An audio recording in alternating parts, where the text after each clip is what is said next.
بسم الله الرحمن الرحيم. الحمد لله رب العالمين، حمدا كثيرا طيبا مباركا فيه، وصلى اللهم وسلم وبارك على سيدنا محمد النبي المصطفى الامين وعلى اله وصحبه ومن والاه، اما بعد. ما زال الحديث عن الاحباب الكرام مع احكام الطلاق في سوره الطلاق. وكنا تحدثنا في الاسبوع الماضي عن الطلاق البائن البينونة الصغرى، ونتمم الكلام في أحكام الطلاق ونتحدث عن أنواع الطلاق الأخرى الذي هو الطلاق البائن البينونة الكبرى، ثم بعده يكون الخلع. Alors on est toujours avec les règles de divorce, c'est-à-dire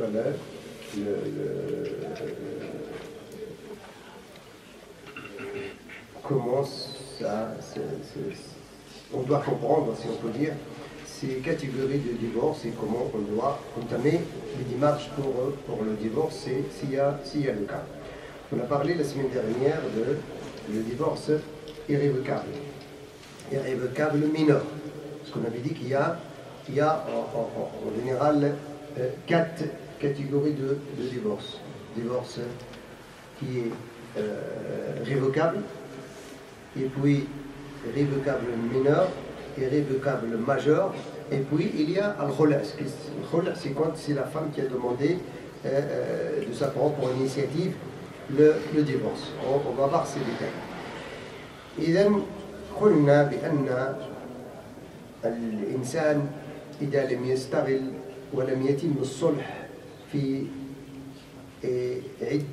مدة العدة ينتقل الطلاق من الرجعي إلى البائن بينونة صغرى. وما معنى البينونة صغرى؟ يعني أن الإنسان تحسب عليه طلقة واحدة، أو هو ربما وصل إلى مرتين طلقتين، يعني لا حق له في الرجوع بعد الزواج في الثالثة.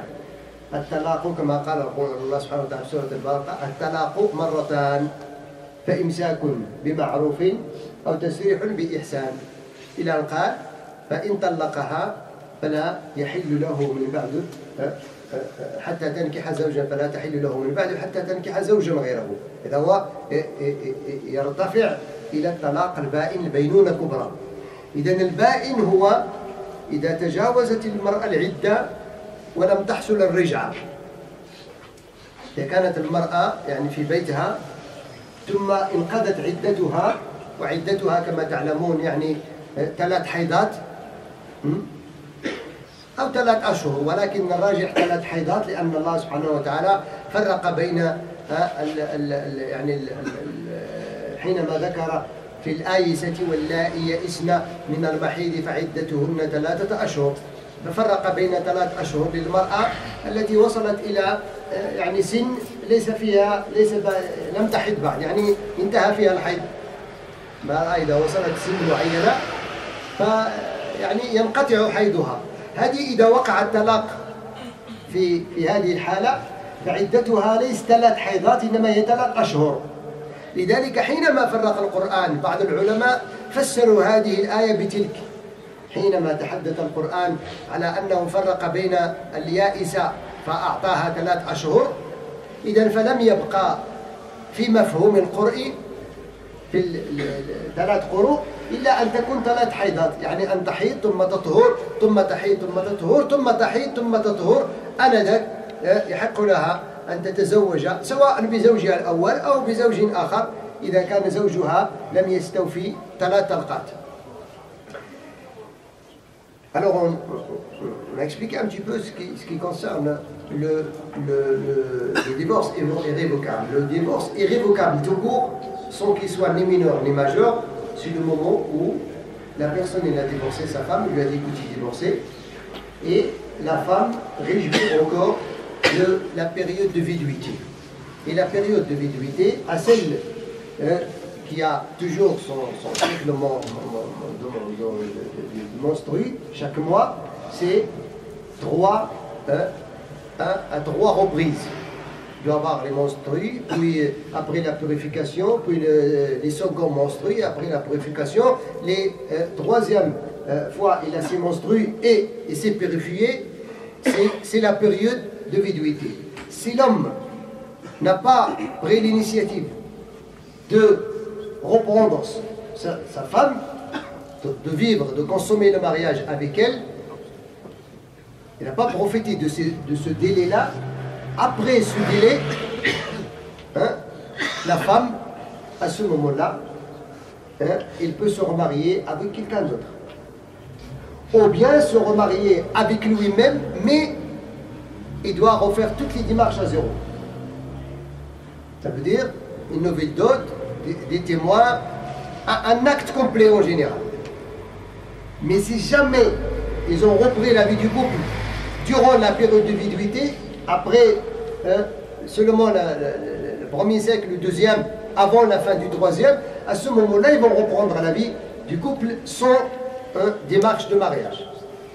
Mais ça compte toujours un divorce pour lui. Alors, c'est quand le mariage, le divorce révocable devient révocable mineur, al-talaq al-ba'in, c'est quand la période de viduité est finie. Au bout du 3 siècles menstrues, il n'a pas manifesté de revenir à sa femme, ou bien la femme non plus n'a pas manifesté de revenir au sein de son couple. À ce moment-là, il s'appelle al-talaq al-ba'in, baynouna sughra, irrévocable mineur. À ce moment-là, c'est le mari, il veut reprendre sa femme. D'abord, c'est selon son accord à elle. S'il n'est pas d'accord, il n'a pas à la forcer. Ni son tuteur n'a pas à la forcer. Et d'ailleurs, celle qui s'est déjà mariée, son tuteur, il n'a plus la même autorité par rapport à celle qui s'est jamais mariée. C'est elle qui prend la décision finale. Alors ça, il reste toujours alors talaq ba'in baynouna sughra, irrévocable mineur, parce que il avait divorcé une seule fois, ou bien à la deuxième reprise, et il est toujours révocable mineur. Ba'in sughra. C'est jamais. Il a divorcé 3 fois. Ça arrivé durant je ne sais pas combien d'années, qui lui a dit qu'il veut divorcer. Après ils sont mariés, soit pendant la période de viduité ou après. Et après la deuxième fois, il a divorcé. Et après, ils ont repris le couple, soit dans la période de viduité ou après. La troisième fois, ça arrive, à ce moment-là, même la période de viduité, il ne la passe plus chez elle. Et on ne parle plus de la période de viduité comme un délai pour l'homme. C'est fini pour lui.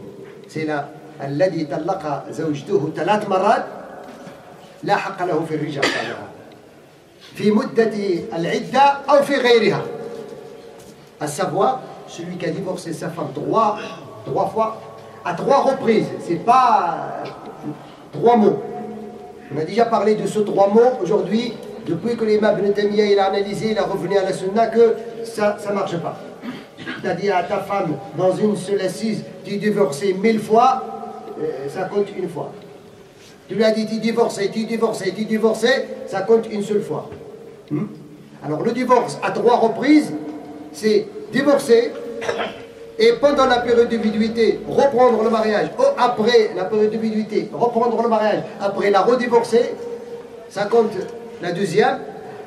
Pendant la période de viduité, reprendre le mariage, ou après, et après un certain temps, il a divorcé, ça c'est la 3e fois. À ce moment-là, quand ils ont fini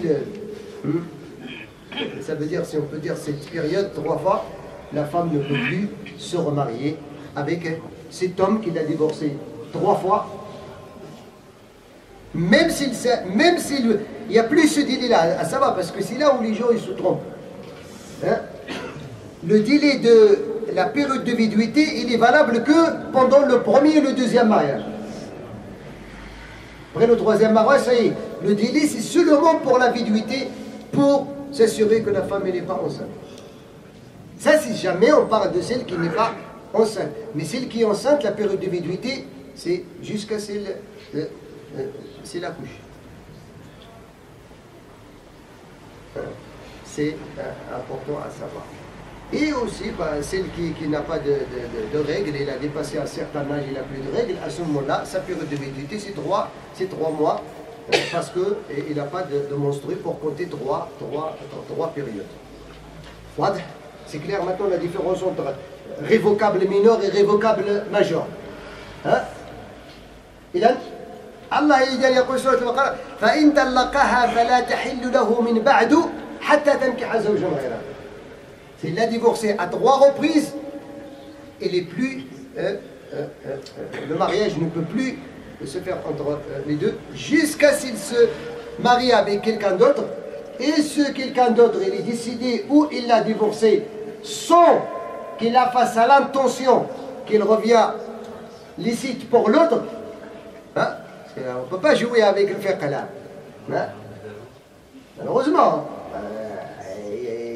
Il y a des gens malheureusement qui cherchent le mari à sa femme pour qu'il soit licite pour lui. Allah maudit celui qui va faire ce mariage à cette intention. Seulement il va se marier avec elle une petite semaine et après il va la divorcer pour que son ex-mari va se remarier avec elle. Non, ça ne marche pas comme ça. Alors, les choses doivent se passer normalement parce que toute cette période on a dit que إذن هذه يعني حينما يكون الطلاق من جهة الرجل quand le divorce vient de la part de l'homme. Hein? On a ces catégories et ces démarches à faire. Oui? Comme je dis, dans le verset coranique, donc, comme je dis, il y a cette discussion entre les savants. Allah subhanahu wa ta'ala dit فَإِذَا بَلَغْنَا أَجَلُهُنَّ فَأَمْسِكُوهُنَّ بِمَعْرُوفٍ وَفَارِقُوهُنَّ بِمَعْرُوفٍ وَأَشْهِدُوا ذَوِي عَدْلٍ مِّنكُمْ وأقيموا الشهادة لله ذلك يعظ به من كان يؤمن بالله واليوم الآخر ومن يتق الله يجعل له مخرجا. Alors ici في هذه الآية الله سبحانه وتعالى تحدث عن الشهود, les témoins. Et malheureusement, la plupart du temps, on ne fait pas des témoins quand il s'agit de divorce. On divorce comme ça, ici, ils ne savent pas. Alors Allah subhanahu wa ta'ala dit, dans le verset 2, toujours le chapitre Talaq, puis quand elles atteignent le terme prescrit, qui est la période de viduité, retenez-les de façon convenable ou séparez-vous d'elles de façon convenable. On a dit toujours, il y a malheureusement ce délai qu'on commet nous les musulmans surtout. Hein? Parce que nous malheureusement, soit on retient les femmes d'une façon convenable, sinon on se sépare avec eux d'une façon agressive. Le Coran parle d'une façon convenable, nous on se sépare d'une façon agressive. On déclare la guerre. C'est pas seulement contre la femme, mais contre toute la famille, j'en ai déjà parlé. Et malheureusement, ça c'est pas comment dirais-je, compatible à notre religion. Alors, et Allah a précisé une chose qui est très importante. Et prenez 2 hommes intègres parmi vous comme témoins. Et aujourd'hui, le témoin et la force de témoin, c'est quoi? C'est l'attestation de juge de divorce. C'est ça le témoin aujourd'hui. Et aujourd'hui, on a un gros problème au sein de la communauté musulmane, malheureusement. Quand on divorce, hein, la plupart du temps, parfois, soit on ne fait pas les démarches, soit on ne fait pas les démarches carrément de divorce auprès de, comment dirais-je, de l'administratif, le juge ou le notaire, on apprend. Il a dit à sa femme, tu es divorcé, et c'est bon. Et chacun vit dans la nature. Après, l'homme il cherche à se marier, malheureusement, il y a ce phénomène qui s'appelle l'halal, hein, qui engendre beaucoup de dégâts. C'est bon. Le mari cherche à se marier. Et la femme? Malheureusement, elle essaie de se marier. Hein. Normalement, en respectant la loi, c'est pas seulement la loi en France. Le Maroc que je connais par exemple, l'homme qui est divorcé ne peut pas, l'udul ne peut pas lui faire un autre acte de mariage s'il n'a pas ramené l'attestation de divorce.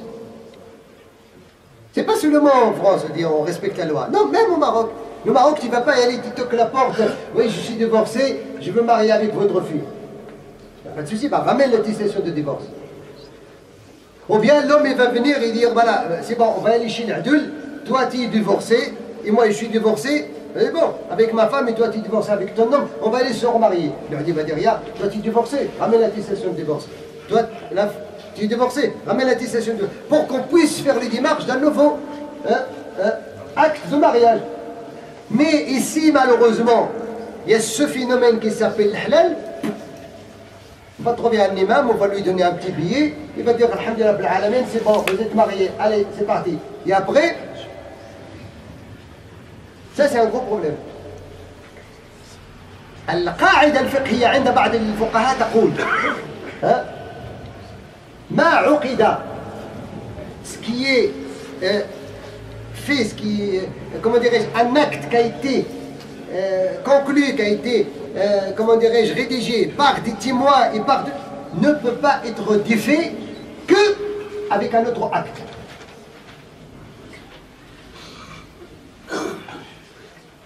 Oui. Alors, il faut l'acte de divorce, et on peut dire l'attestation de divorce, pour qu'on puisse mettre en cause l'acte de mariage. Pourquoi? Moi, je vous donne maintenant les problèmes engendrés par ce phénomène qui s'appelle halal, pour que vous pouvez même intervenir quand il s'agit d'une situation peut-être parfois au sein de notre famille en derrière. في القانون الفرنسي مثلا supposons supposons qu'une personne il a divorcé avec sa femme sans faire les démarches. Vous voyez? Au niveau de la loi, l'acte de mariage, est-ce qu'il est toujours valable ou non? Il est valable. Il a divorcé, hein. Il a même dit aux gens, c'est bon, savez-vous, je suis divorcé avec ma femme. Mais au niveau de la loi, hein, l'acte de mariage est toujours valable. Si l'un des deux est décédé.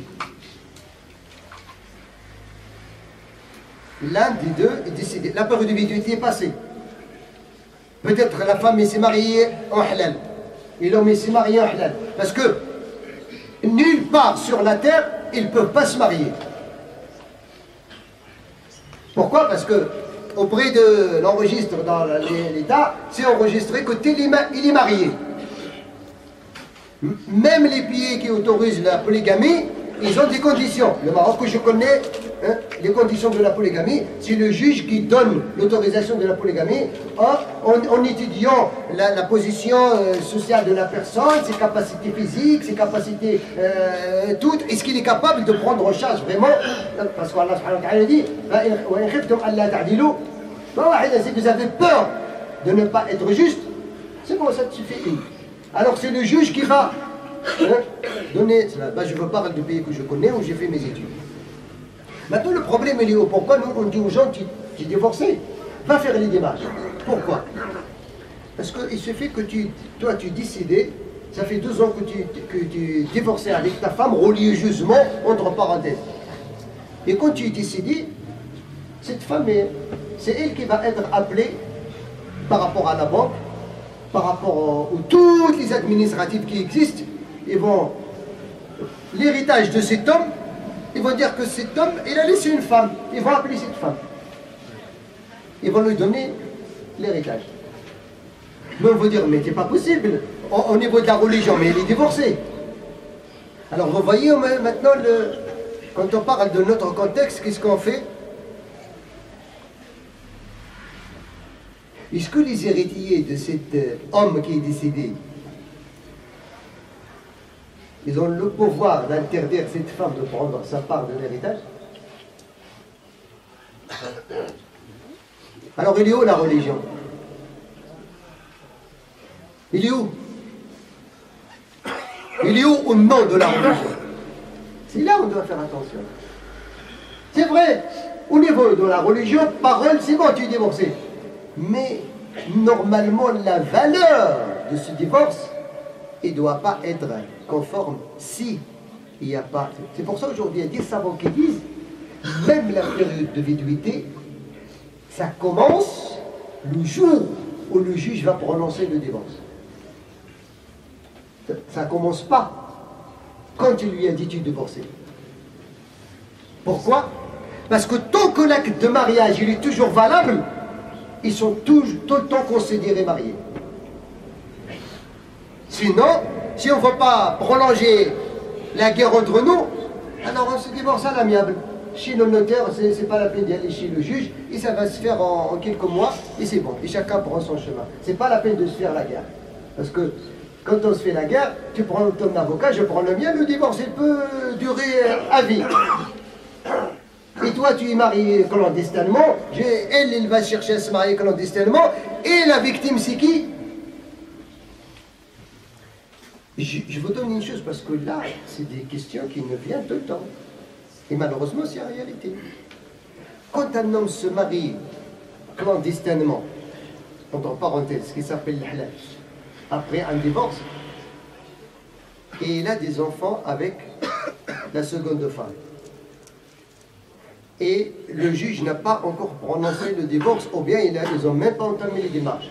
Parce que ce mari halal, il ne cherche même pas l'acte de mariage. Parce qu'il sait qu'il ne va pas avoir l'acte de mariage avec la seconde. Hein? C'est vrai? Et il est décidé. Celle avec laquelle il s'est marié, clandestinement, et ses enfants, ils n'ont aucun droit de tout ce qu'il va laisser derrière lui.